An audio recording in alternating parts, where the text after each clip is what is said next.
Hi, gang. It's JT. And Patrick. Coming up on today's episode, Patrick is fresh from the finish line of the Disneyland Half Marathon weekend, and we've got all the trip report details. As always, we discuss the latest Disney news, and we close out the show with some quick D. All that and more on today's episode of Gays Do the D. To all who come to this happy place, welcome.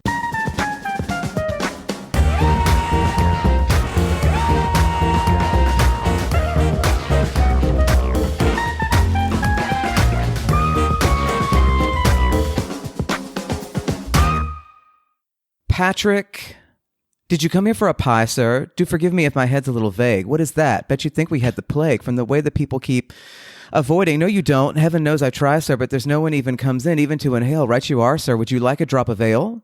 Kazuki. Oh, a little Sweeney Todd realness for my nerves. Yes. Thank you. Thank you, JT. Magic Band Plus, Ooh. Landry. Serving that plus. Thank you so much. Plussing your experience since, well, we're not going to say. A lady never gives away her age. Ever, unless asked twice. And then, how are you, my friend? Patrick, I had a nightmare last night. Oh, no. Okay, yeah, tell all about it. Well, you already know this, but I'm traveling to Minneapolis for work on Monday. We're recording this on a Saturday morning. And that's not the nightmare. That's not the nightmare. Yet. No, we haven't gotten there yet. No, because Minneapolis is a lovely city with lovely people, present company included. Oh, my. Thank you. No, so one of my biggest fears in life is for an early flight is missing the flight, like sleeping through my alarm, missing the flight, whatever. Mm-hmm. And when we travel from Minneapolis, we always take the earliest flight of the day, and it's at 5:50 a.m. So I had this awful nightmare last night where not only did I get to the airport late and pulled up to security at 10 a.m. because in my nightmare the flight was at 10 a.m. Got you. Probably because this started at 10 a.m. today. So I'm rushing to security and it's 10 a.m. and my little brain thinks I'll still make it, even though I'm just still trying to get through security as the plane is taxiing down the runway. I get to the gate. I realize not only have I missed my flight, but I don't have my blazer on, so I'm not going to look professional when I get there, as if I could still even make this flight because it's 15 minutes later. Yeah. And then I realize I don't have my laptop with me for work. No. And I'm well, there's no point in me going because I don't have my laptop and I don't have my blazer. So then my dream, my nightmare, morphed into me trying to get to another part of the airport. But getting to the other part of the airport it was the airport shifted into and I know there's shopping malls I know an airport's basically a shopping mall these days, but it shifted into a real shopping mall. And then Weird. It shifted into this Roman Colosseum thing where I was having to dodge people that were sunbathing in the stands of the Colosseum. Okay, all right. We've gone into bizarre territory. Okay. I'm serious. That is the nightmare that I had last night. So if that tells you how I am, yeah, you're having anxiety. This is what it tells me. that should sum everything up for you. Understandable. Yeah, it sounds like you're going through some anxiety. So let's take a deep breath, everybody. Here Breathe on the podcast. For 3 Dreams seconds. And salutations with JT breathe and out Patrick. for 5 seconds. That's right. Patrick, how are you? Wonderful, apparently, because I did not have an anxiety dream last night. It's January. We were just talking before we started recording. It's January 109th today. Yes, it is. I think. Yeah. It's wild. It's wild out there, everybody. Give grace to yourself and to others. Yeah. I feel like everyone's just in a little bit of a bad mood lately. And this is, I'm not reading anybody, even myself included. I'm just I'm not quite at 100% Patrick right now. And it's the weather, it's the grayness, it's the slushiness outside. So why does January do this every time? She serves it to you every time. She brings it to you every bowl. Yeah, I mean, it shouldn't be a surprise, but it's always a reminder of it's true. It's true. This seasonal affective is true. It's just a rough time of year. Okay, you know what, Patrick? Let's turn this table really quick. Let's try it. You tell me because we're near. I mean, this is basically the end of January. This episode's going to drop on the evening of the 28th or the morning of the 29th. You know, it's going to drop when it drops. Whenever I get around to it. Yeah. So end of January, let's turn the table. What was your high point of January? And I have a feeling that's what this episode is about, but I will let you, in case there's something else.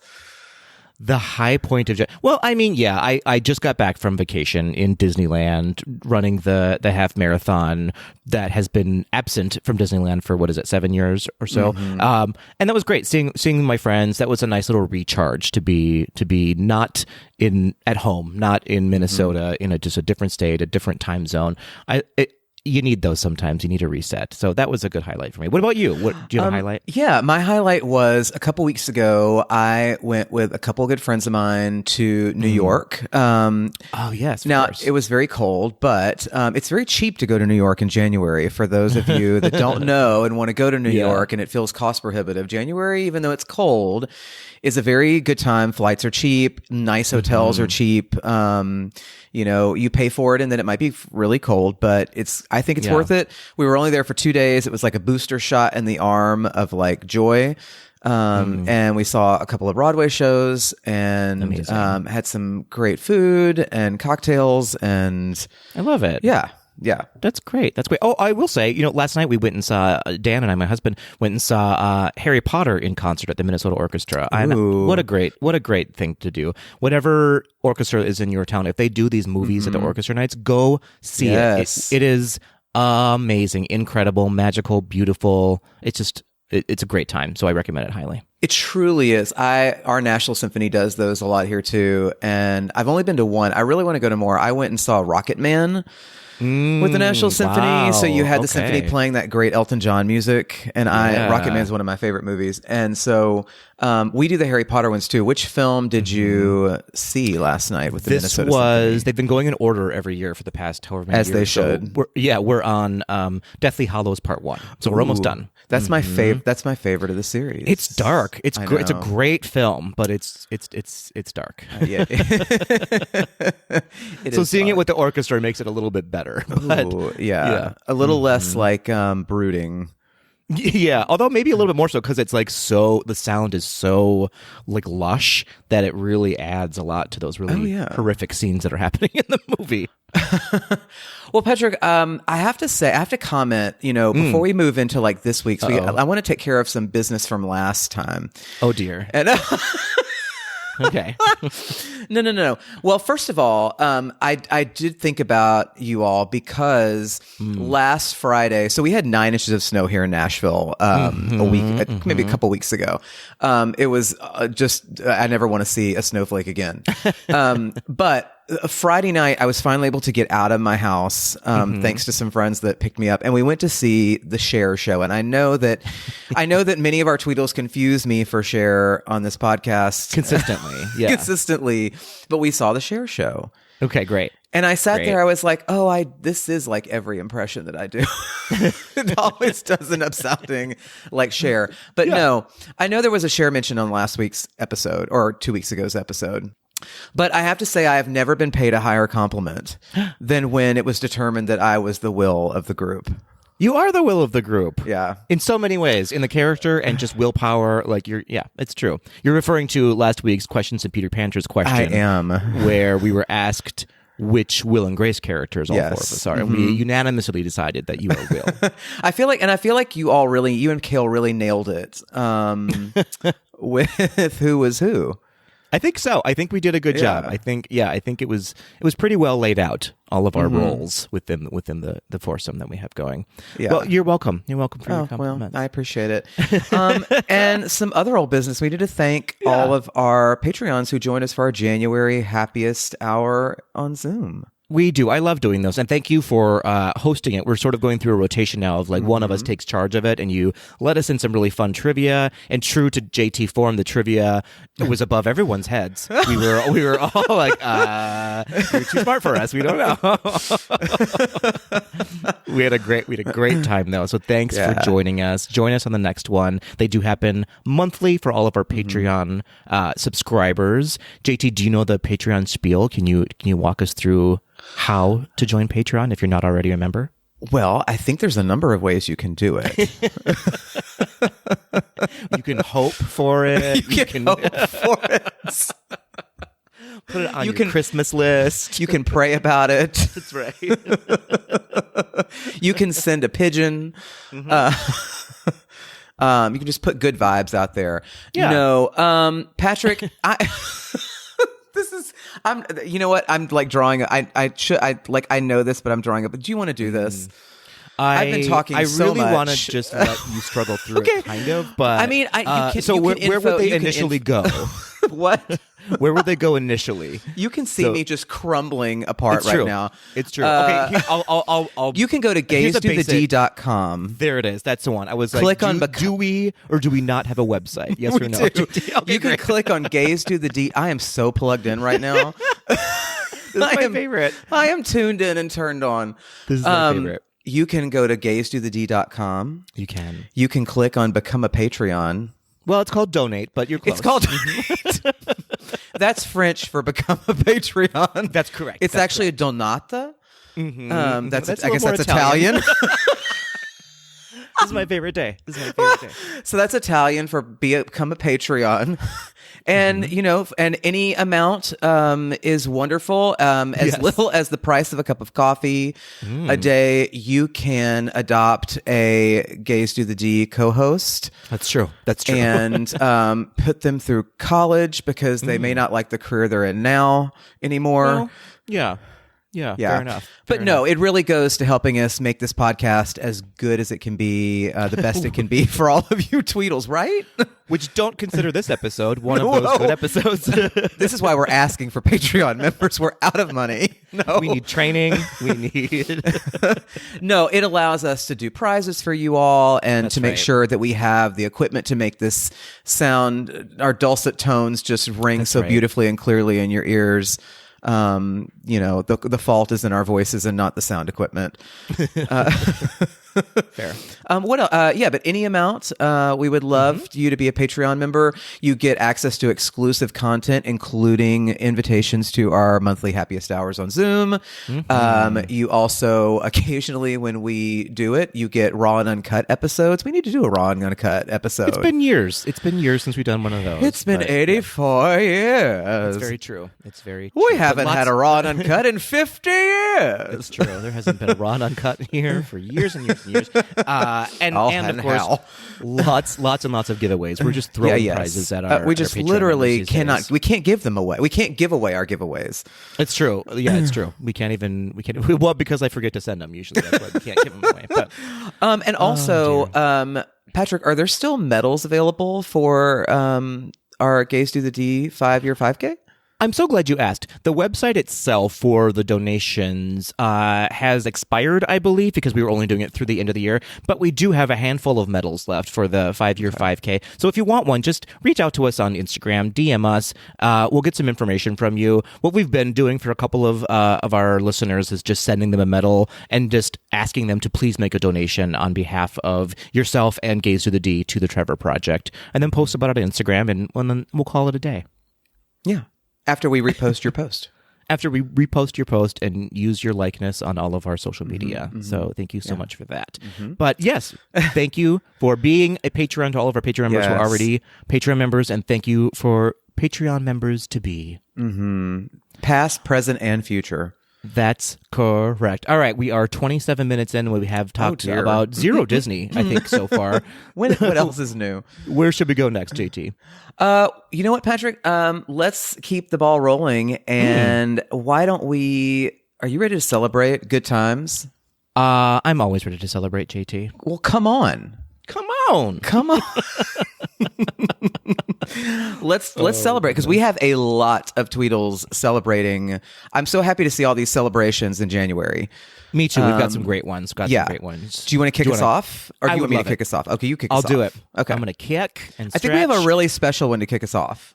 We do. We have at ADV Parker writing into us a longer one. So, in fact, they say this is a bit of a long one, but I'm a member of my county's, that's right, of my county's Pride Committee. And last year, one of the townships passed a bylaw that banned the Pride flag from flying on municipal flagpoles. Ugh, I hate that. Every other town happily flew the flag and celebrated with flag raising ceremonies at the beginning of June, but this one would not. This town is quite rural, so this was a big sting to the LGBTQ plus community there. However, after a year of education and advocating from our team and a recent change in town council, our efforts have paid off and the Pride flag will be flying on a new community flagpole. Love to see it. Love to see it. Don't ever give up. Don't ever give up, folks. This is an excellent reminder. Yes. To not only vote in federal elections and state elections, but make sure you're voting in your local elections. They are arguably more important than even like federal elections, even down to like school board elections, like city council. Make sure you are voting in your local elections because this is how to stop this kind of stuff from happening. That's right. Stay involved. And thank you, ADV Parker, for your services. For sure. All right. At Silent Tommy is celebrating, I think, the outrage over the Greta Gerwig and Margot Robbie Oscar snubs. I mean, yeah, listen, fair enough. I don't know how a movie can make $1 billion, be nominated for 8 Oscars, including Best Picture, and the star and the director don't get nominated. The irony behind only Ken being nominated of Ken and Barbie does not escape us here on Gays to the G. No. Isn't that part of the movie? I mean, yeah, absolutely. It's like life imitated the art here. So the unappreciation is just staggering. Correct. We stand with you, Silent Tommy. That's right. Moving on, we have at Denko Direct celebrating a successful winter choral concert with my middle school and high school choirs. Well, congratulations. Congratulations. That's not easy. No. Getting high school and junior high school kids to do anything at all is a celebration unto miraculous. itself. And to do it together. Well done. At KDevo11, getting the most students to date into our district-wide elementary music festival. Ooh. Also a major feat. Oh my gosh. Yeah. Well done. I love so many of our Tweedles are connected in so many different ways, like being music teachers, being teachers in general. Yeah. We have another couple of celebrations that are very similar as well, and I'm loving it. The synergies that are happening here. Incredible. Obsessed. Moving on, we have at run.dive.jwr celebrating 1 month until my fun trip to London to catch some theater and hang with some people. Very London. Exciting. In London. London's calling. Okay. At Sean Cruz, I'm moving into a new apartment and for the first time living solo. Uh-oh, things are about to get wild. If the pads are rocking. Oh dear, congratulations. And here's another one of those synergies. So at Steveachu, hi Steveachu, is moving back to New York. Yorkachu. Ooh, he's in a New Yorkachu state of mind. Ooh. Loving it. Love that. Steveachu, you say you're moving back to New York. So you have been a New Yorkachuer before. Are you do you take the subway a chew? Oh, do you walk a chew? Do you walk a chew? Do you Uber chew? It's true. Do you lift a chew? We need to know all of these things. And let us know where you're living so we can come visit you when we're in New York. Correct. Put that on social. At Skip Phil, tomorrow is my B-Day, going to DL, that's Disneyland, to celebrate. Ooh, happy birthday. Happy birthday, whenever that was, probably this past week. Yeah. I don't remember when we sent this out, so it was yesterday to us. And happy belated. 4 days ago when this episode dropped, so happy belated birthday. Yes, hope it was the best one ever. And it must have been because you were in Disneyland. Right, of course. Birthday. Moving on, at Ben.Teves, my husband and I both getting interviews for flight attendant positions with 2 airlines. Ooh. Interesting. This feels like a TV show or something. Like 2 husbands on competing airlines. Yep. I like this. Yeah. It's called Love Takes Flight. That's the name of your Patrick, TV show. That's amazing. Wait, who's gonna star as them? You and I. Oh, that's perfect. Yes. Yep. And can we get who's gonna direct it? should we get like Quinta Brunson from Abbott Elementary to like write it for us? Sure. Maybe we can throw some love to Greta Gerwig because Lord knows she needs it. Right. Yes. Wow, that's 2 airlines, Patrick, that we can get discounts on now. I love the way you think. All right. Ben Okay. Teeves, let us know. No, but seriously, truly, good luck on your interviews and hope everything Yes. works out exactly like you want. Yes. Hoping you get the same hub and everything. And really and truly send us those family and friends. Yeah, that too. Really That too. and truly. Okay. Yes, yeah, we're not joking about that. And at finally, last but certainly not least, at C Ross 22, achieving the dream of completing the 2024 Dopey Challenge on to 2025. I salute you, sir, because listen. Yes. Well done. I have never run a marathon. I probably never will. Like a full marathon, you know. And I'm in awe of people that can do that, especially like the Dopey Challenge, which is just like, is there a race? Let me run it.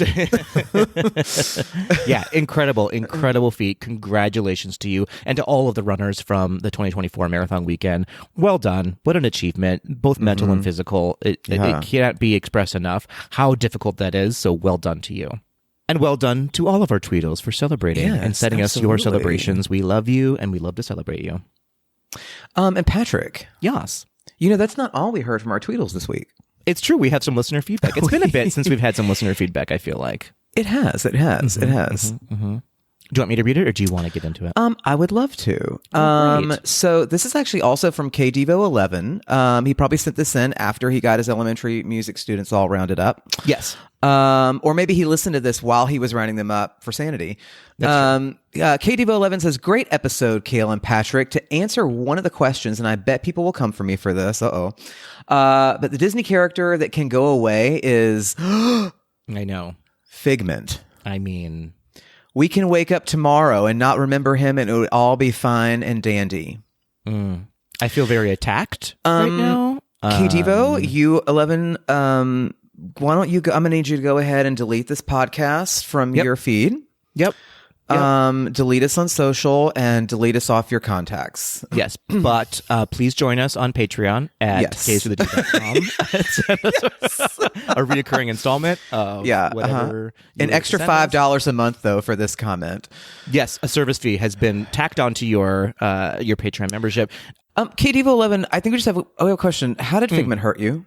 I mean, something happened, and you know, I've always said all are welcome here, all opinions are welcome here, but I think the door is closed on that for KDevo11. Kevin, you did me wrong.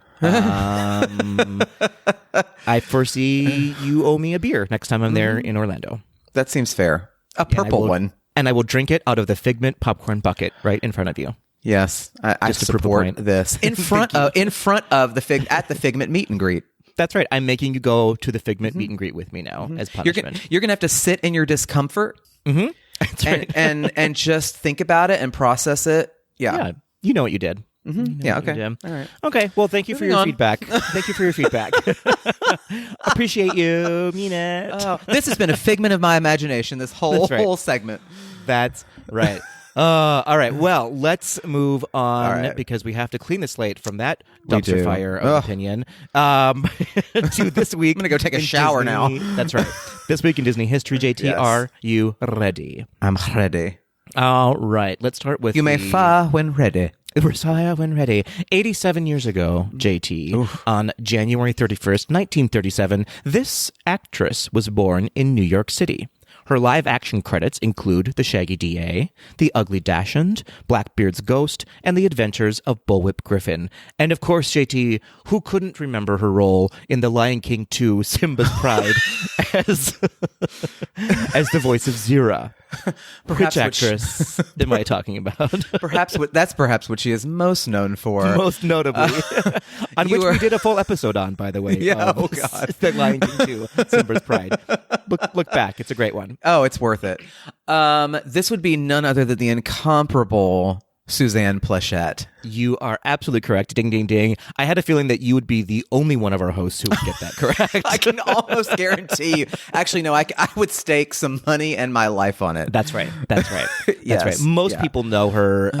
When I say most people, I mean most people of a certain age will remember her from her role in the Bob Newhart show, in which she was fantastic. She was. Her voice is so specific and beautiful. It's that raspy, yes. And a lot of our Tweedles may also know her as Karen's mother from Will and Grace.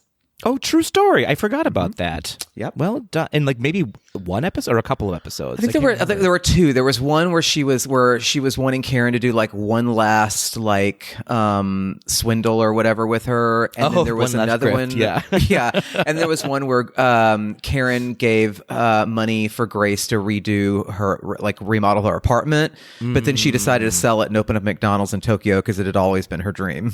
That feels right. That feels correct. That feels correct. Amazing.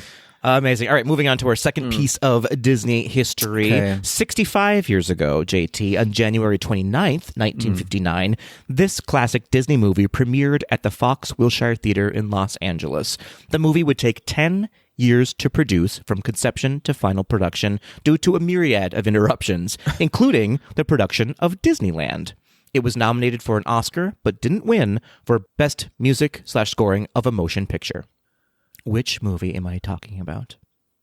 1965? 1959. Oh, sorry, 1959. Yeah, 65 years ago. Okay.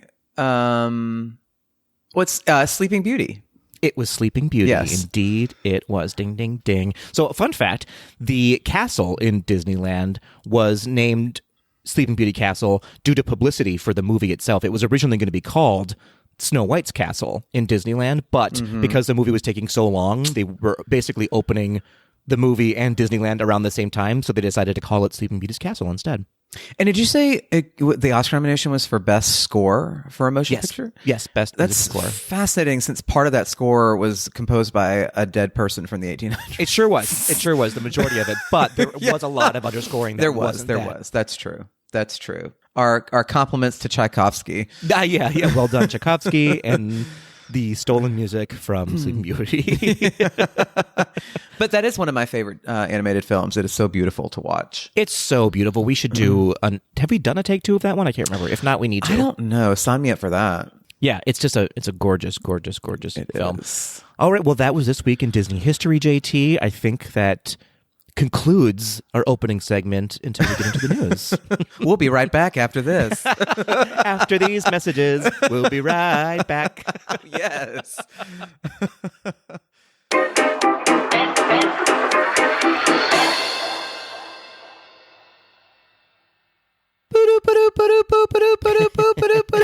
Extra.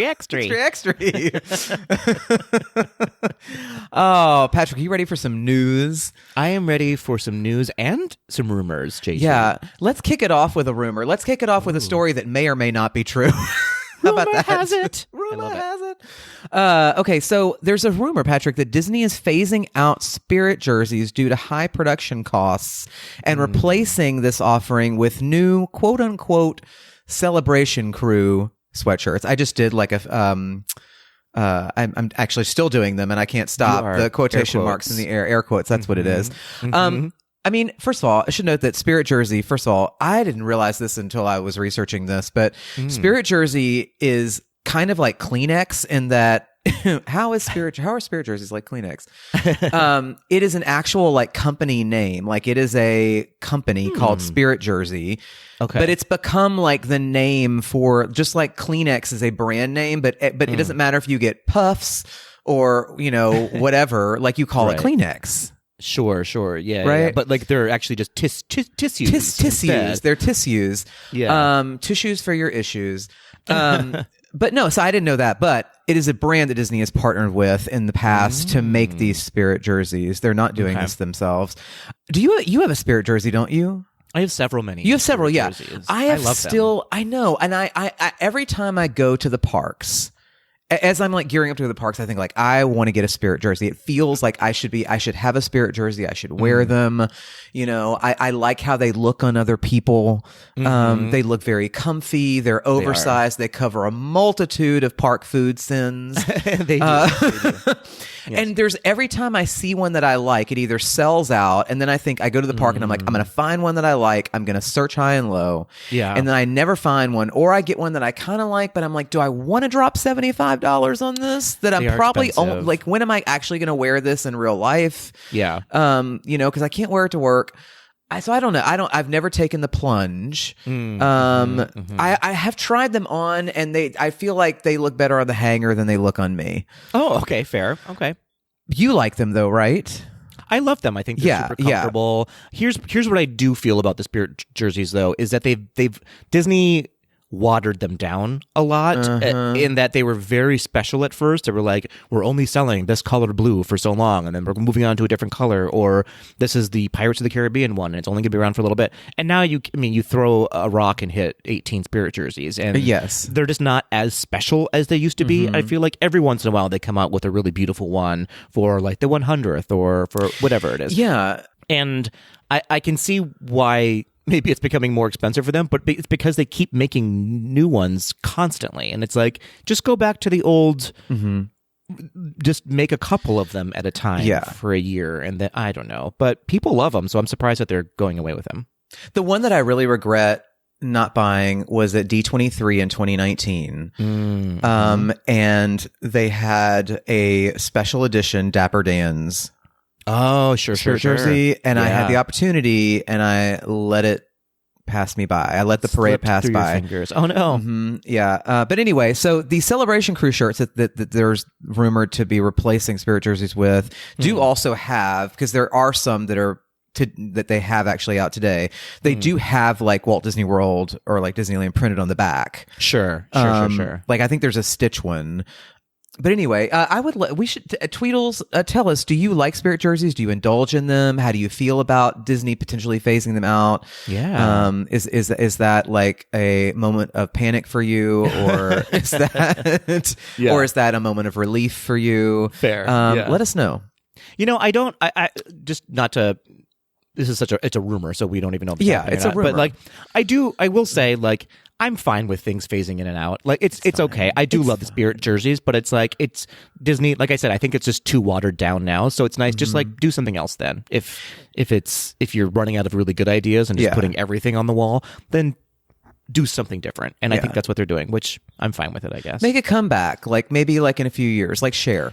Oh, right? Yeah, or just go back to very special ones once a year or twice a year. You know what I mean? And then maybe they'll sell out like hotcakes again. But who can say? Make a hotcake Spirit jersey. Hotcake Spirit jersey into it.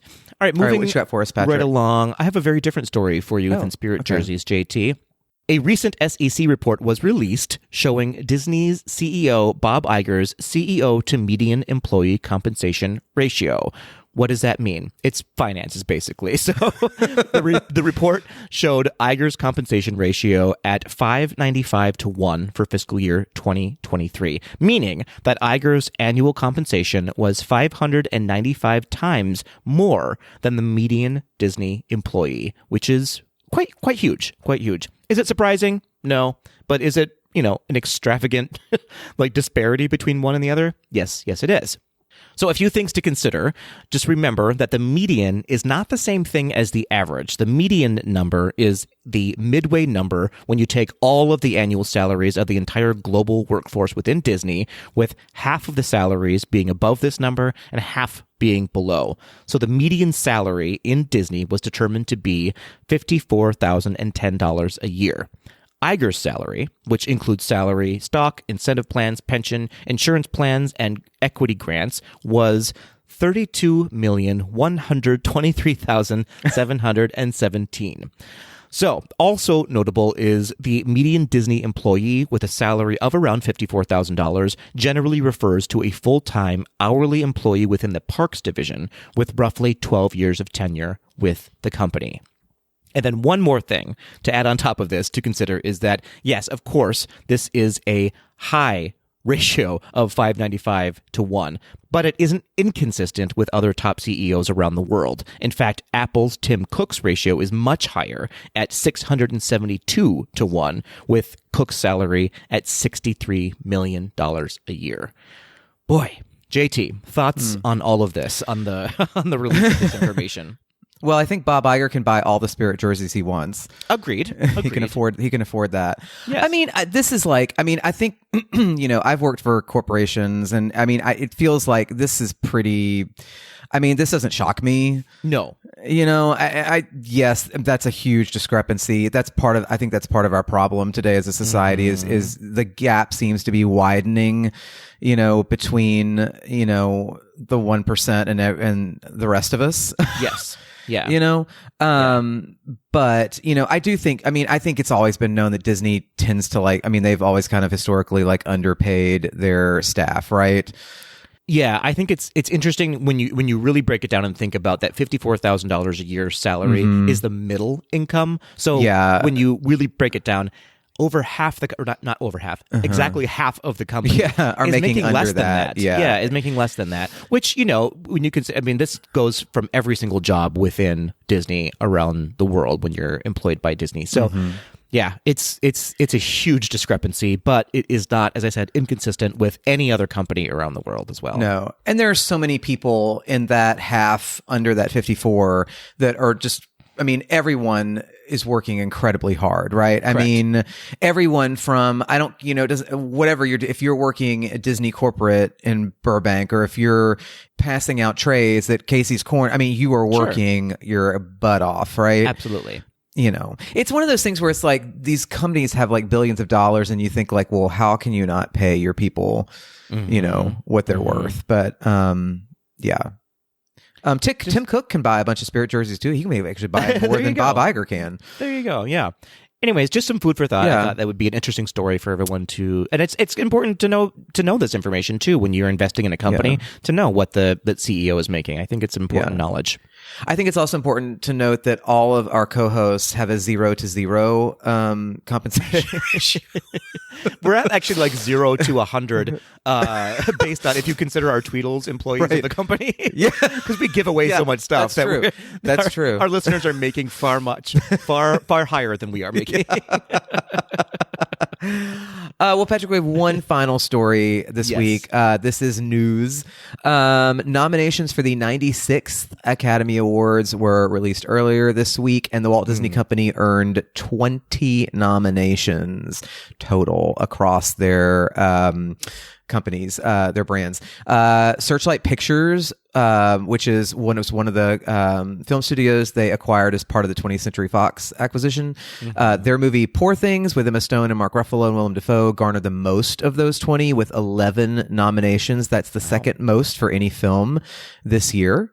Second only to Oppenheimer's 13. It got Best Picture, Director, Actress, Supporting Actor, Costume Design, Makeup and Hairstyling, Score, Adapted Screenplay, Cinematography, Editing, and Production Design. Wow.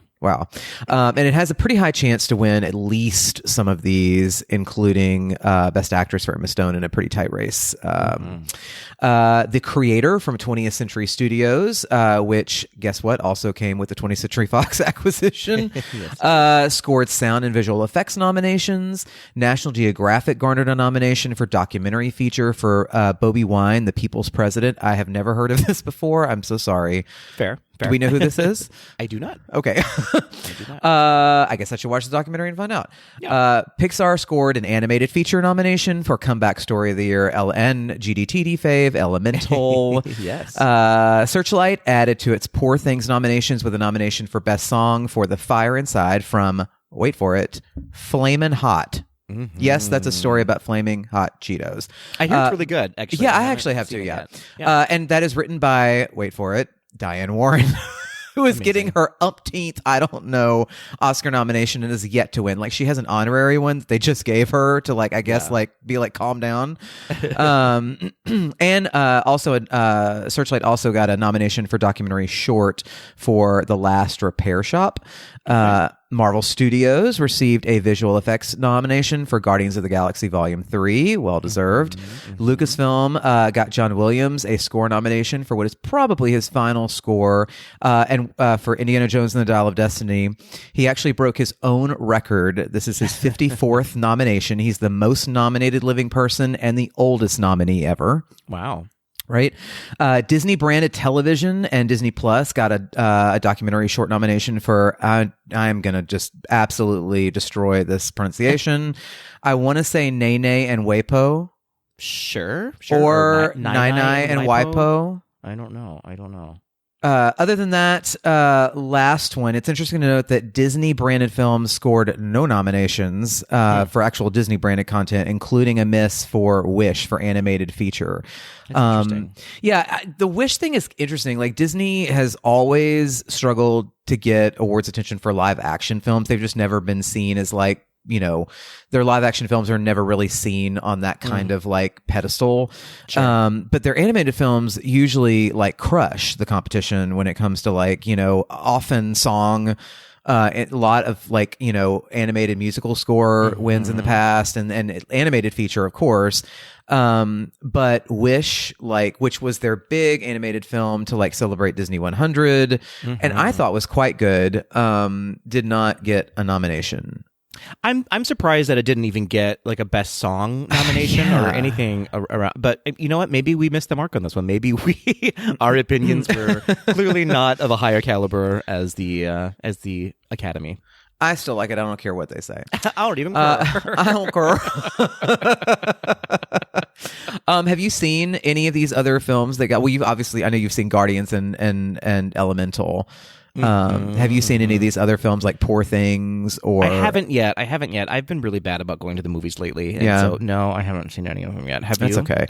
I have seen a lot of the nominated films for Oscars. I have not seen Poor Things. That is like on my short list. Apparently it's great. It's wild, but apparently yes, it's really I have heard those very things. But anyway, the Oscars air live, and you can see if Disney gets any of these wins Sunday, March 10th on ABC. I love it. On Disney-owned ABC. Yeah. I wonder if they'll win anything on their own network. When will we be nominated? I mean, well, if Wish doesn't get nominated, we're nowhere near the list. Certainly not. Yeah.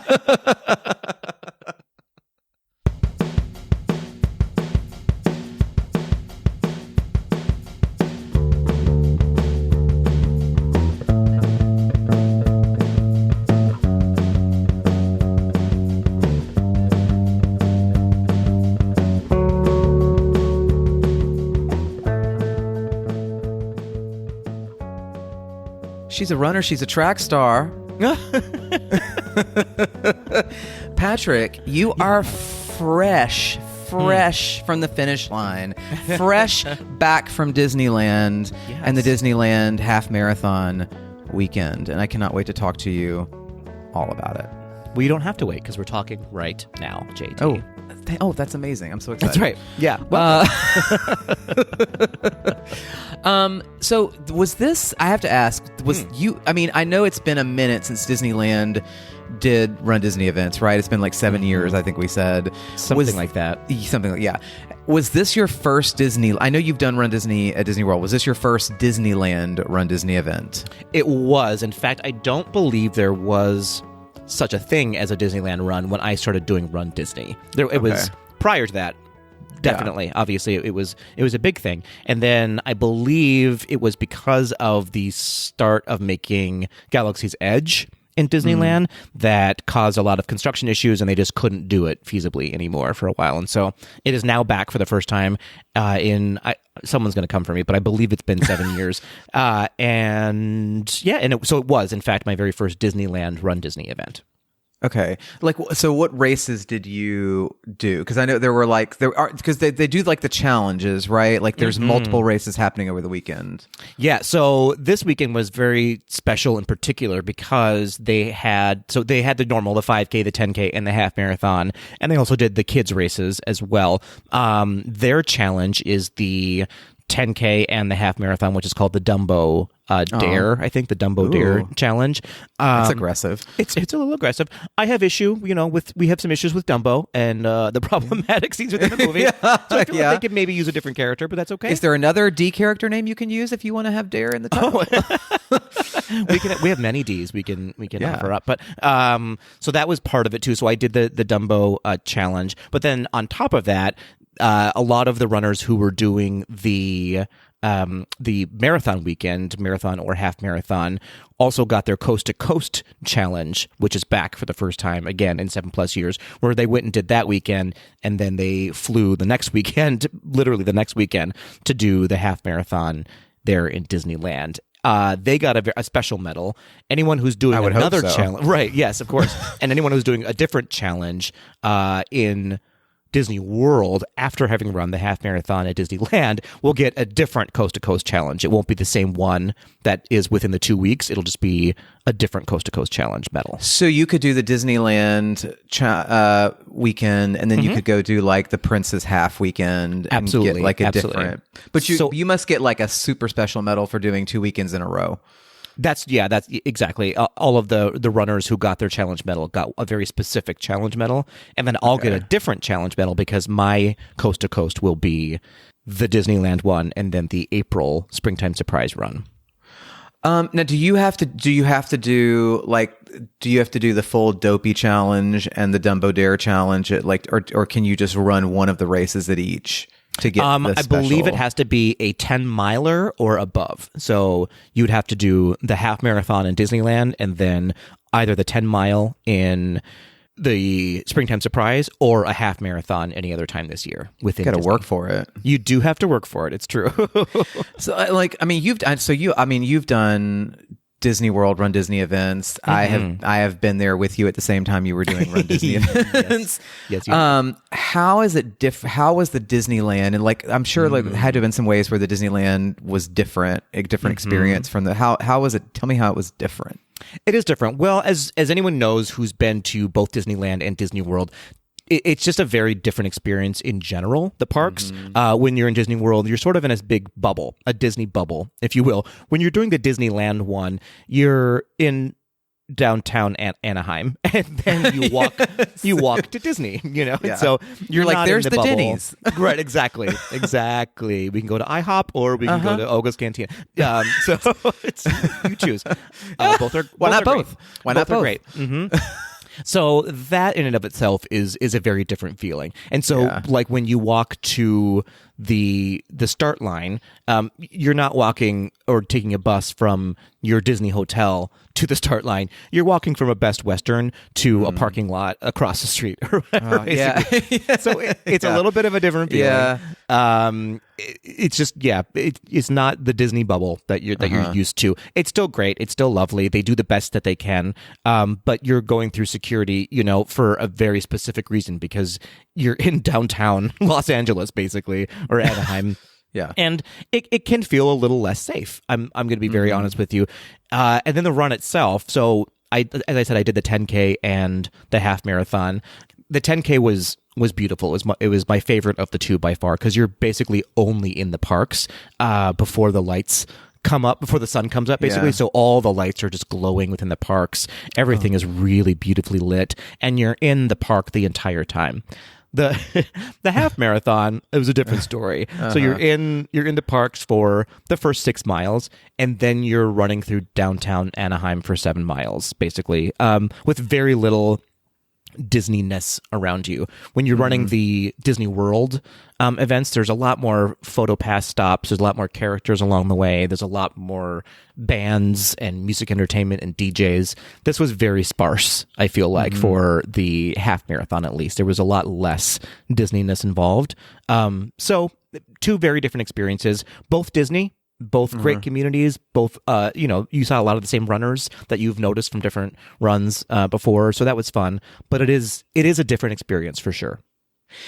So are there photo pass, are there little characters out at least anywhere on Harbor Boulevard or Catella, or is that just not at all happening? Not at all happening. They're in the parks. There are a lot of character spots and pictures with ride icons within the parks. But once you get out of the parks and you're running on the highway, basically, your photo spots are Liquor Lyle's down the street or whatever. You know what I mean? Like, it's not. Do you mean Elsa and Anna aren't chilling outside the Walgreens on Harbor? Strangely not. Strangely not. We became very intimate with the Anaheim Stadium parking lot. Which is you basically run in and out of that for about 2 miles. Wow. Okay. Yeah, it's an experience. It's neat. It's neat to see the city. And it's when people say the best way to explore a city is to run through it or to jog through it, and that's true. We saw a lot of it, but it was the city. It was not. It was not Disney. But I think, race aside, I think it's interesting. That's an interesting thing for anyone who's not been to Disneyland but is used to Disney World before. Unless you stay at one of the 3, hotels, that are like official Disney hotels. Yeah. Like, you are going to, on a daily basis, be out of the Disney bubble for part of your day. Like, you're going to have to enter and exit the bubble. It's not like you get on, it's not like the bus drops you off in Disney World and you never see the real world for 7 days. Like, that's very correct. You are going to be in the real world at the beginning and end of your day, right? Absolutely. It's good for people to know. And Anaheim is lovely, but and Harbor Boulevard, but it's not. It's just going to be like you're going to be walking back to your hotel like down a street of motels and drugstores and diners and whatnot. It's you hold on to your bag a little tighter when you're walking back to your hotel. Yes. You notice things around you just a little bit more. You're a little bit less carefree than when you stay within the Disney bubble in Orlando. Yeah, that's for sure. Now, you did do the Dumbo Dare challenge, correct? I did. Yeah. Yes. Yeah. And so is Dumbo on the medal? He is, yeah. It's basically just a big Dumbo medal. And it's beautiful. The medals are beautiful. I really love them. Yeah. So what was your favorite, race moment? Was it, was it running past the Denny's? Was it you're not wrong in that. Listen, the moon's over my hammy to go. Yeah.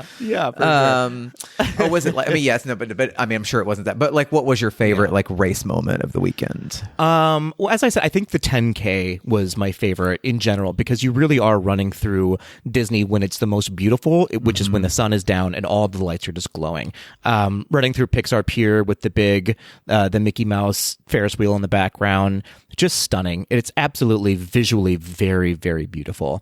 So I loved that. And of course, running with my friends is always a great time. Laddie and Justin and Nick, who I run with a lot for these runs, they're just the best. They're the best to run with. So that was great. I really loved that. The 10K, I would say, was well worth the trip, I feel like, for my money. I feel like I could do a 10K. You absolutely could.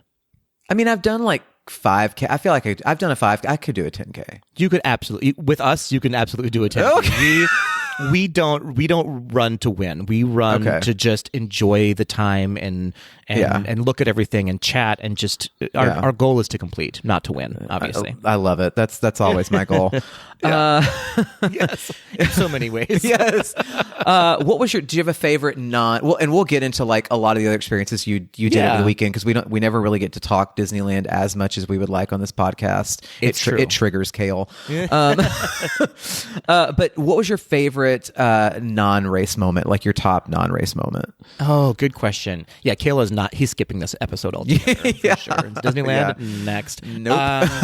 My favorite non-race, that's a great question. I don't know. I actually really love just being in Disneyland itself, if that makes sense. I think it totally does. There's something very special about it for me, for many people. Yes. A lot of people don't experience this, but I absolutely experience it. When you walk into Disneyland itself, down Main Street, there's just something really beautiful about knowing the history behind Agreed. it. You can feel it a little bit. I know it sounds hokey, but it's true. You can feel it's the crazy, magic. but it's true. It's yeah.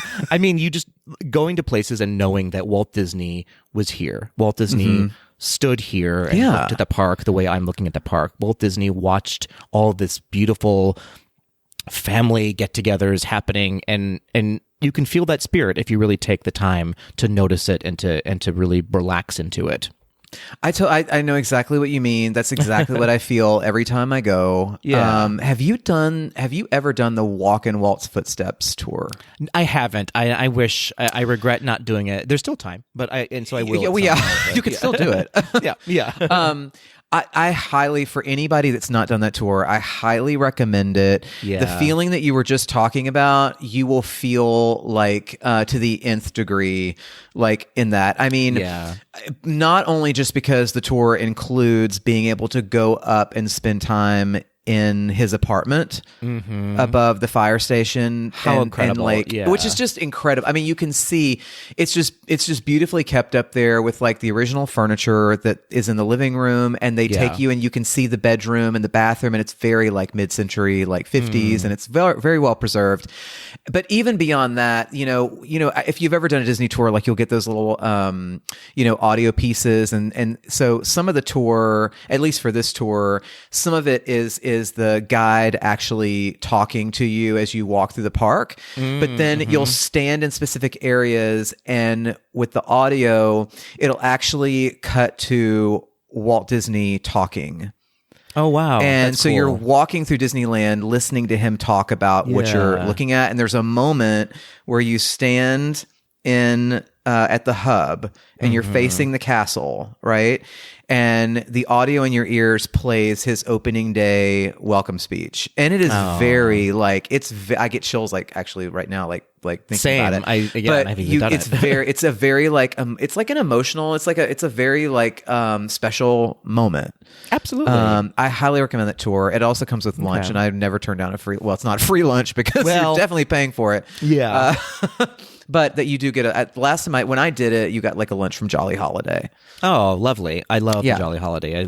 That space is so special. It really is. So yes, I highly recommend that. So this is fun. So what was your, I feel like we've talked about your roses from the weekend, which, There were many roses. Yes. What were your thorn? Do you have a thorn from the weekend? What was the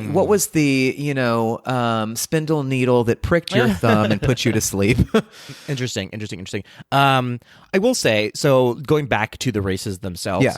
The half marathon, though it's still special to have done, I'm glad I got to be part of the first one back in so long.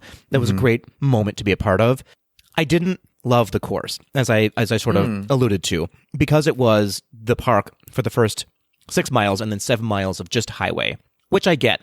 They have to do that. There's nothing really else that they can do. It's not their fault by any stretch of the imagination. However, it just wasn't enough for the price tag of running a Run Disney event, which is a higher price tag than most other runs. Of course. And it felt like 7 miles of doing any run in your local city, if that makes sense. If it's running through downtown Minneapolis.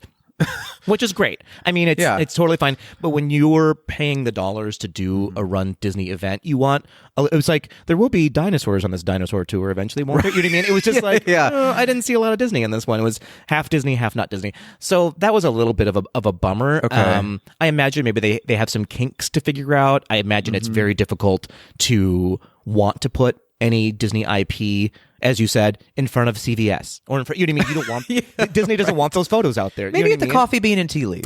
Maybe there you go. So I get it. I totally understand it. I am not blaming anybody for this. But now knowing that, I don't know that I would do that again. The half marathon within Disneyland. That's fair. That makes That's sense. fair. Yeah. So are attractions open like they are at the Run Disney events in Walt Disney World? Like, were there attractions in Disneyland and DCA that were open? No? They aren't. They aren't. Yeah. Because I feel like that's part of the premium price that you pay for those events too, right? Where some of the attractions are open.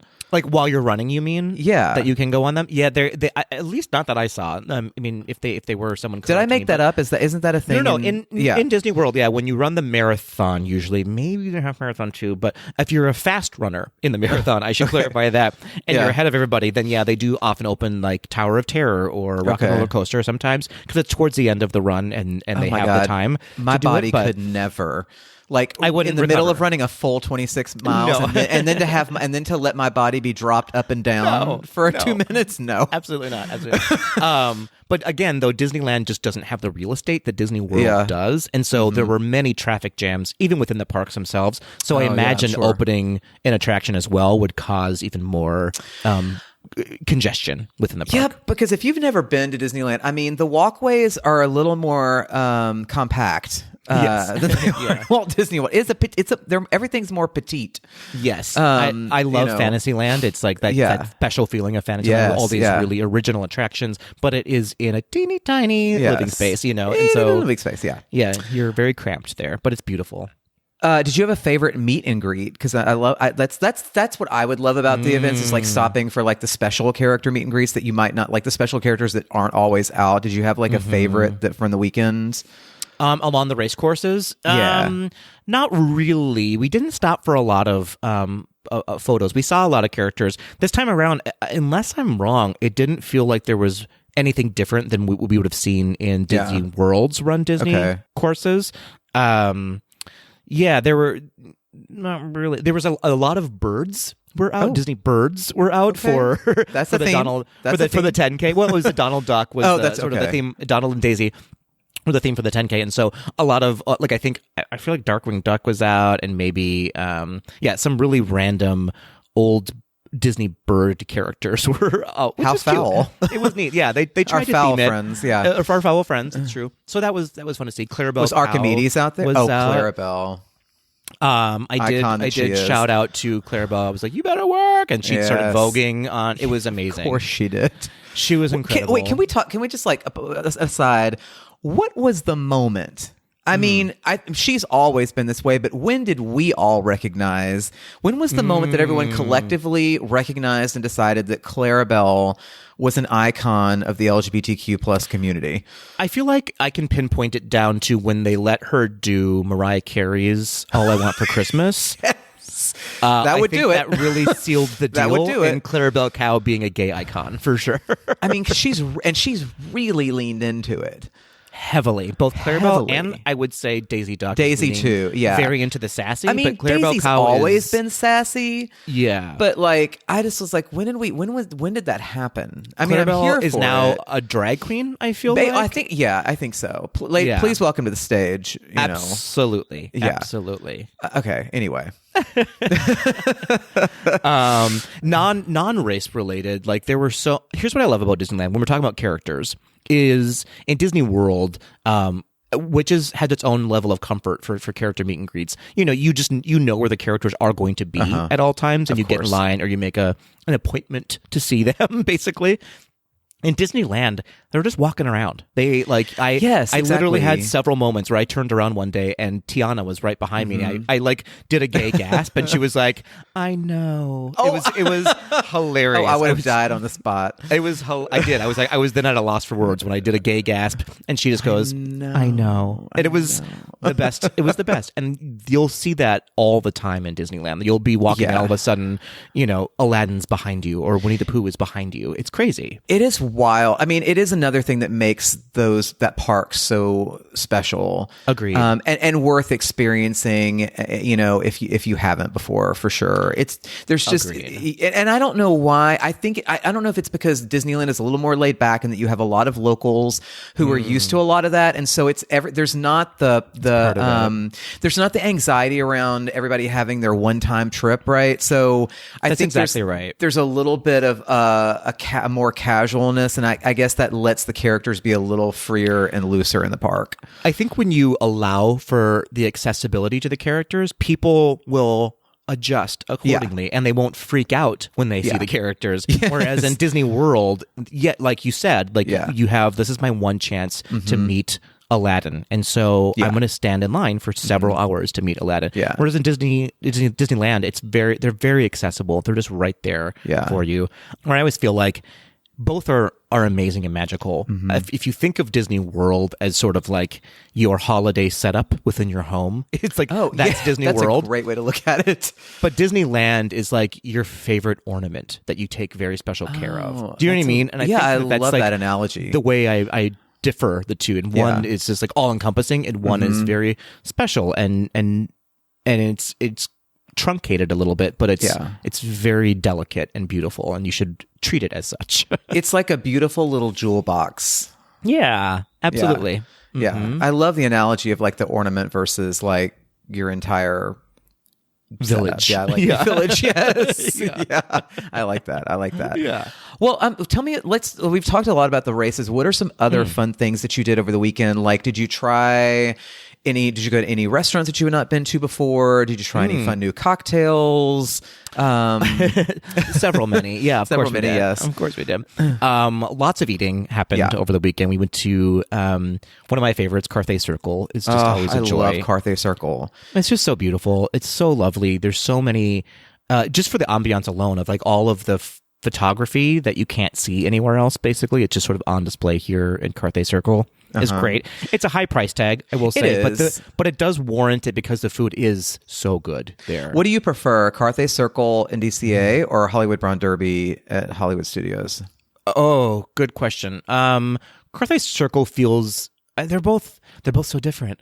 Carthay Circle feels just a little bit more elevated, I would say. Yeah, I agree with you. And Brown Derby is great, but I experience Brown Derby differently. I go there for the cocktails and conversation. I don't go there for a meal necessarily. I get that. Yeah. Carthay Circle is a little more intimate. The way the restaurant is set up, whereas Brown Derby is very open. And Carthay Circle, do they still have the 1901, the lounge that's like, Yeah, it's very lovely. Where else? We went to my favorite place within Disneyland, DCA actually, the Lamplight Lounge it's just the bee's knees. I just love it there. I've never been. I've always wanted to go, and I can't ever get in. Okay, I'm taking you there immediately. Okay. We had, of course, the lobster nachos, which are a must-have. I've heard. They're so good. All of their snacks there are really good. And we ordered off the menu. Laddie, or my friend Laddie, knows all of the secret menu drinks. And so we had many of those, which was delightful. I had the Neverland tea, which is sort of... Did you post about that? I feel like I remember seeing a picture of that. There might have been a couple of pictures. Yeah. That's great. It comes with like, it's almost like a Long Island iced tea. I feel like it comes with a lot of different liquors. I ordered it without the gin because I'm not a gin girl. Interesting. But it was good. Yeah. My friend Justin had the Sea Witch, which is sort of like an Ursula themed kind of a drink. It was purple, beautiful. Go to the Lamplight Lounge. It's great. I just want to sit there all afternoon and try them all. You can. Oh my gosh, absolutely. I will do that with you. If you sit there, right there on the pier on the dock and just look at the Ferris wheel and chat, it's the best.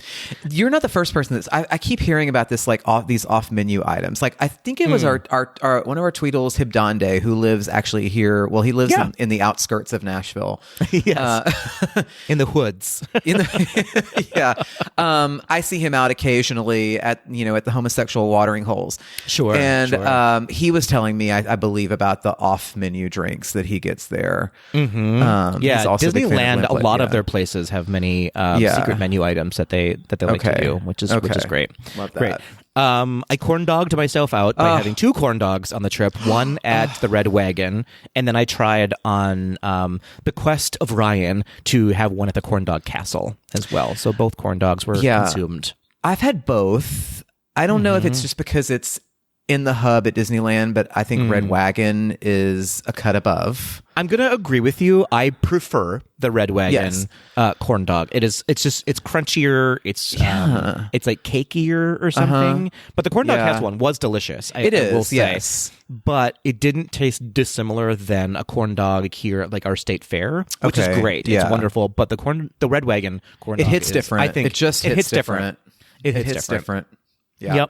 Yep. We went to Oga's, which it's kind of similar, other than Oga's does have a couple of different cocktails on their menu in Disneyland. And they have many more snacks. Excuse me? So I recommend if you've been there, done that at Oga's on the East Coast, go to the West Coast, have some different drinks, have some different snacks. It's the same experience, but it's just it's a cut elevated because of their of their selections. Yeah. I had Pim's Test Kitchen several times, 47 times, I think. Yeah. We've eaten at Pim's together with Nick and Dave and Laddie, and we sure did. Mackenzie. I love Pim's. Yeah.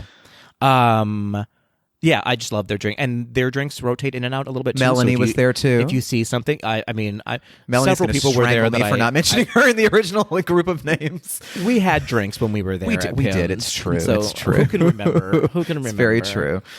Where else did we go? We went to the Craftsman in the Grand California Hotel, which is lovely. Actually, y'all don't skip out on the Craftsman Grill. It's delicious. It's really delicious. We ate. I don't know do they only have outside seating? I don't even know. But I think it's only it's just outside. Which was the temperature. I will say for everyone who was out there was cold. It was like a high of 60 during the day, and so at night it dropped down to like 30 degrees, which in Minnesota is warm. But there it was like very, very. So all of us like bought sweatshirts and jackets, and we ate outside at the Craftsman. But it was still. It was still lovely. There was a singer there in the lounge who was, I can't remember her name, but she was outstanding. Ooh. So, yeah. You're I have to buy a Disney sweatshirt to stay warm. I know, oh, no. To listen to you all day long. Yeah, I could have listened to her sing forever. Of course, the Jolly Holiday. We had breakfast there almost every morning. Love it. You know where I've never been that I pass all the time, and I'm like, every time I go to Disneyland, I'm like, this is the trip where I eat here, because it's one of the OGs in Disneyland is the Carnation Cafe on Main Street. I've never been there, and Adam, our fallen co-host Adam, he goes there every time and loves it. But he did not go there when I was there with him because he did not eat there. Okay. I'm not good enough apparently to experience Carnation Cafe. Clearly. Do you like the coconut macaroons at Jolly Holiday? That's one of my favorite things to get there. Absolutely not. Coconut and I do not mix well together. They usually don't with me, but for some reason I love those. Yeah. Yeah. Anyway. Fair enough. And let's see what, last but not least, Naples in downtown Disney. We had dinner there the night before the half, I think. Yeah. I don't think I've eaten there before. It's fine. It's a decent restaurant. I wouldn't drop everything to go eat there, but it's good. It's downtown Disney. So it's not necessarily a Disney place, but it's fine. Yeah. Lots of eating and drinking. Oh, and then of course my friend Laddie, thank you, Laddie, got us into the DVC lounge in Tomorrowland. Lovely. So we got to sit up there for a little bit and warm up because it was so cold. Had some coffee. I think I took 47 bags of Cheez-Its with me on my way out. As you should. You got to beat the house. Beat the house. Absolutely. I paid nothing. So I came out way ahead. You were already a winner when you walked through the door. That's correct. That's correct. Did you hit up Trader Sam's while you were there? I did not. Okay. I did not. My friend Nick did, because he came in. Bless Nick's heart. He had such the travel dilemma because he was doing the coast to coast. Okay. And he lives in Canada, so he did the Florida run, and then he had plans to come in and do the Disneyland run, which he did. But his flight kept getting delayed and delayed for days at a time. That would be the winter weather. It was exactly. He didn't land until the night before the race. Basically, he made it rough just in time to get his bib before they closed. But so, long story short, so he got there, did the race, and then basically went to Trader Sam's the next day and drank until he went to his flight to go home. So he was there for like 24 hours to do a half marathon and go home. So he experienced and sent us very lovely photos from Trader Sam's. Yeah. All this has really made me want to I'm really itching to go back to Disneyland now. I want to go with you too. It's so fun. I do love Disneyland. It's a hike to get out there when you're not on the West Coast, but let's go to the airport right now. I'm in. I'm in for sure. But first I have one final question for you. Oh, my stars. Okay. Would you do another Disneyland Run Disney event? Ooh, I don't know. If I love Disneyland. I want to say that first and foremost. I love DCA. I love everything about it. But the half marathon, I don't think, unless they improved the course entertainment a little bit and just elevated that a smidge, because like I said, it was just like doing any other run once you got out of the parks. There was nothing special necessarily about it other than, running with my friends, my run crew. That was special. Obviously, we can do that anywhere though. So I don't think so. If I happened to be there, if I was like, oh, you know what, I'm going to be in Disneyland while they're doing the 10K, maybe I'll sign up for the 10K. It's lovely. It was really beautiful. It was one of my favorite courses I've ever done for Disney. Yeah. So I would do that again. Okay. But yeah, I don't think I would. I don't need to go out there to do the challenge. I would rather just go out there and experience Disney as opposed to having those early mornings for the Run Disney events, if that makes sense. That makes a lot of sense. That's fair. Yeah, that's fair. Yeah. Well, I'm going to go to the airport right now and catch a flight to John Wayne International Airport. That's right. Absolutely. I have to say, we didn't talk about this yet. I forgot to. I wanted to put a pin in it. Is San Francisco is open now? Oh, that's right. In DCA, and it is so beautiful. Oh, that's good to hear. It seemed like such an easy lift for them. I'm sure a lot more went into it because they just basically like remasked a lot of stuff and then updated a couple of the restaurants with different titles, and it makes a world of difference. It's really, really beautiful. I'm obsessed with it. You know, I have to say, like, that made me think, like, I think we were talking about this in our happiest hour on Zoom with our Patreon members, but like I think somebody brought up, like, do you even think like Disney needs the California name and California Adventure anymore? I mean, right. Yeah. You know, because everything, I mean, it feels like the only area that's still, I mean, Buena Vista Street, right? Sure. But then, like, really, it feels like the only area that's really still California themed is Wine Country, and that's basically a glorified Olive Garden. It really right? is. It really is. Yeah, I they could probably rename it something else. I'm not too pressed about it, but what if they turn it into a Luca themed area? I'm interested in that. Yeah, I'm very interested in that. Yeah. What? And a shout out to two of our Tweedles that I got to meet while we were there. Oh yeah, please. Robbie, who is at Cartoon Cookie, was there. I'll tell you what, Robbie wins the GDTD Superfan Award, not only wearing a GDTD t-shirt in the parks and representing, also had the 5K medal. So he had that work, on him as Robbie. well. I was like, you better. So so lovely. Thank you for he met up with us at the Corn Dog Castle. I love it. Robbie did so great. And then I got to meet Drew, who is at Drewby Coast to Coast. Yes, was there for we the love run Drew as well, and his lovely husband. They were staying in the hotel that I was in, so I ran into them in the lobby. So lovely. What a great. He human seems being. just like, I can't wait to finally meet him in person, but he just seems he just is a delight. I think he's finally. I think you're the last one. If he's going to catch them all, you're the last one to save the best for collect. last. Agreed. Save the will for last. Absolutely. Absolutely. Actually, that's another thing I want to ask you. Like, where do you like if a Tweedle is looking to go to Disneyland for the first time? Where would you recommend that they stay? You know, I think just any of the Good Neighbor hotels that are around. I think they're all, in my opinion, they're probably all kind of the same. Like read 6 your own one way, bank half dozen account the and other. read your own bank account and whatever you. Some of them are more expensive than others, and they should be because they offer different amenities. But where did you stay? I stayed at the Sheraton Anaheim. Oh, downtown, yes. which is right next to the CVS, basically. Yeah, I know it well. I know. It very well. I've heard it's a good one, right? It's a hotel. Yeah, I mean, you know, and so and the price tag was a lot less than some of the other ones that are on the other side, more where the convention center is. They tend to be a little bit pricier. Yeah, I don't the know Hilton why, and the though. Marriott. Yeah, but what some of them are just simply are nicer. But like even the Best Western is a little bit more expensive, and it's like I don't understand why, because it's not on the convenient side of Disney. The convenient side to me being where the park entrance is into Disneyland, as opposed to coming in through downtown Disney. But that's just my opinion. But I honestly don't. If you're not going to stay at a Disney hotel while you're there, and to be frank, I can't afford. They're expensive. They're very expensive. Incredibly high priced. Yeah, it's out of my price range if I'm staying alone. Absolutely not. Technically, you can. I mean, some of the Good Neighbor hotels are actually closer to the entrance than to the parks than 100% than the 3 Disney hotels. Yeah, absolutely. I mean, especially Paradise, not Paradise. What's it called now? Pixar Pier Hotel. Pixar Pier Hotel and Disneyland Hotel are particularly. The Disneyland Hotel can be a hike. I mean, you got to walk all through downtown Disney, to get through to the park entrance. From there. Yeah. I mean, it's lovely, and it's right there, and you're staying in a really nice hotel. Of course, yeah, absolutely. But for me, when I'm in Disney, I'm in my hotel to sleep and to shower. Exactly, for sure. Yeah, absolutely. Yeah. Yeah. All right. So yeah, well, I recommend it. Well, Patrick, thanks for sharing about your Dumbo Dare Challenge weekend in Disneyland. Thanks. I'm going to the airport right now.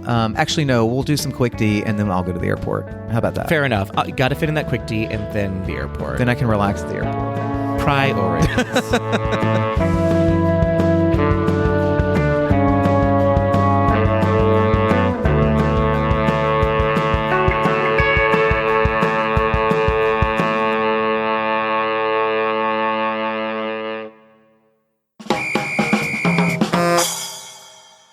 Hey, JT. Hey, Patrick. Thanks so much for interviewing me. Oh, you're so welcome. I should have started with I have Patrick here. I have Patrick. I have Patrick. I love an episode that features me. Do you know what I mean? Yeah, I get it. I get it.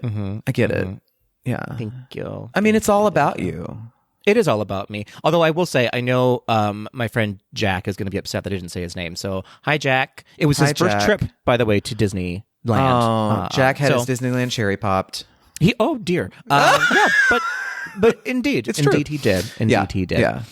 It's always fun to watch somebody's first experience in a Disney park. It really doesn't is. happen very often anymore in my life. Yeah, me either. But when it does, it's very special. Yeah. It was fun. It was a lot of fun. So hi, Jack. All right, enough about you. Let's move on. More about Patrick. More back to me and some quick D. What do you say? Okay, so we have two questions, right? Ooh, two quick Ds. Two quick Ds. Two rounds of quick D. 2 rounds and a shot. Do you want the one? You should that's always get the shot mostly- after the. You should get it before. Actually, yeah, it's we're all about preventive here. That's correct. That's correct.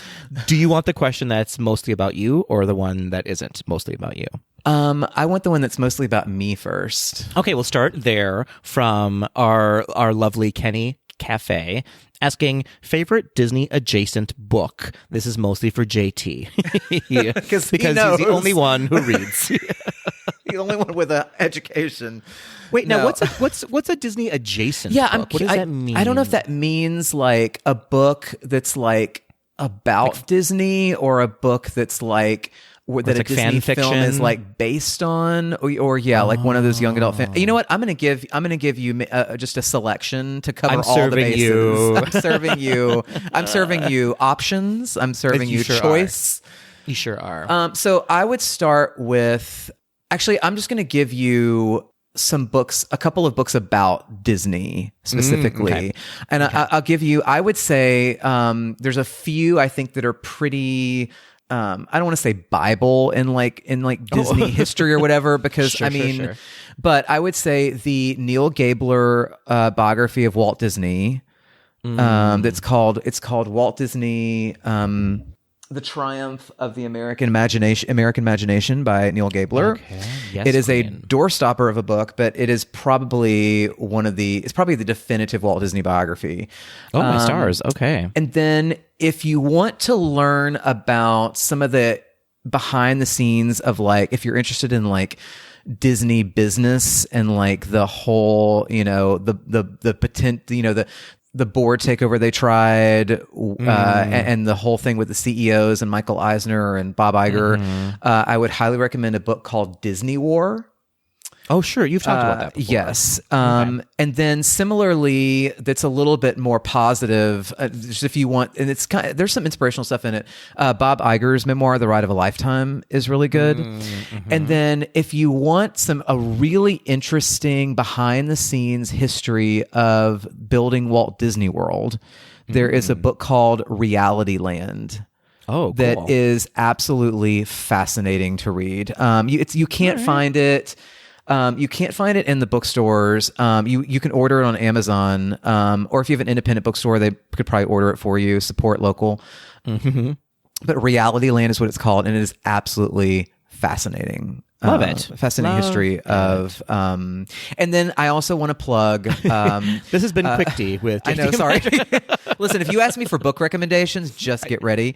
Don't do it in Quick D. Don't do it. Yeah, in Quick D. no. One more that I'll just highlight, and this is a plug for my friend Aaron Wallace, who we actually need. We need to get on this pod sometime. Agreed.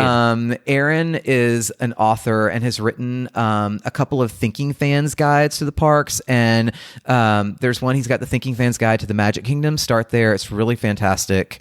Highly recommend that, and you can order that on Amazon, or you can probably order that from like a local bookseller too.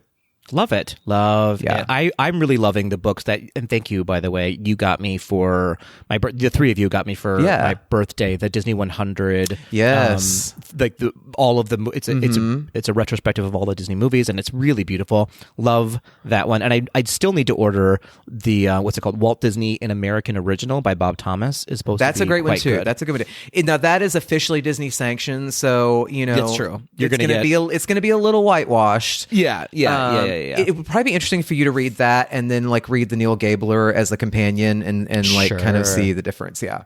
Sure. Anyway. All right. 10 minutes later, we're on to our next question. Listen, there's nothing wrong with some slow D too. Truly. Okay, moving on from the slow D to Hibdande's question. Okay. What Disney movie would be too distracting for you to Disney Plus and chill during? Ooh. Oh my. Oh my. I'm assuming he means that like, the chill part of everything would go out the window because you're just too invested in the movie. Because you're like, this movie, for sure. Yeah, I'm watching this. I'm not watching you. I've got no time for you. I've only got time for this movie. Yeah. Oh, I can't wait. Okay. I think I've got mine. What is it? I don't even know. I think it has to be Mary Poppins. Just because, yeah, a hard movie to Disney Plus and chill during, I feel like. But also, if Mary Poppins is on, I'm watching it. Right. I just can't imagine like doing anything during Feed the Bird. Like, no, I'm not. I'm so sorry. I'm so sorry. Can you imagine? No, I would slap that hand away. Absolutely no. Absolutely not. Feed the birds. Oh, that's too funny. Old Yeller. Let's put on Old Yeller if you're going to kill the mood. Oh my God. What you doing with that gun, Timmy? No, I can't. I'm not going to. Is that a gun in your pocket, Tim? Oh, no. Oh, no. We've dug ourselves into an impossible grave. Hibdande, you've done this to us. What other movies would you? Okay, let's turn this around. Okay. What's a mood killer? I like that. Old Yeller. It's a mood killer. It's a mood killer. Yeah. Bambi. I don't think Bambi's although they do have the whole Twitter pated scene, I guess. Yeah, that would put you in. That would put you in the mood, right? That's what I mean. So, what's a Disney Plus? What's one that would put you in the mood? That would inspire you for the chill part of this. I feel like any Marvel movie. I was would be like just about to say a Marvel movie. Let's do this. Let's put on a Marvel movie. Yep. I'm an action hero. You're an symbol. Action hero. Let's Avengers Assemble. Let's go. Assemble. It does take a team. It does take a team. Teamwork makes the dream work.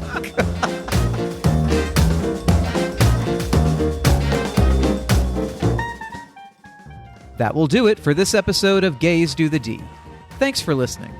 Ratings and reviews are greatly appreciated and help people find us on Apple Podcasts, Google Play, Spotify, and Stitcher. To become a patron of the podcast, visit our website at gaysdothed.com/donate. For a donation of any amount, you can receive exclusive Gays Do the D content and help us continue to bring you the very best Disney news and discussion. You can continue the conversation after this episode on Instagram at GDTD Podcast and submit your questions or show ideas to info@gaysdothed.com. Have a great week, everybody. See you real soon.